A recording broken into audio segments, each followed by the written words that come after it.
guys, it's Ben again, back in the Exotic Car Trader studio. Today I've got a 1973 International Harvester Scout 2.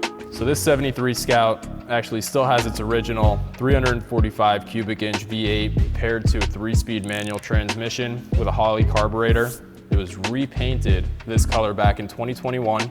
The front seats are Corbo racing buckets with a matching Corbo bench, all covered in the same vinyl.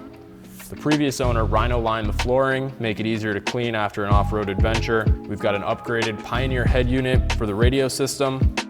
And then we got Baja rock crawler wheels wrapped in brand new off-road tires. I wanted to go over a brief history just on the brand and some of the interesting aspects on this off-road vintage vehicle, dating all the way back to the 1800s. They created a lot of machinery, a lot of heavy tractors for different agricultural uses. When they merged and basically started creating off-road vehicles, they were heavily inspired due to the agriculture background of the company, and then later inspired by some of the World War II efforts and different requirements that people would need with a capable off-road vehicle. So starting in 1961 is when the Scout model was introduced.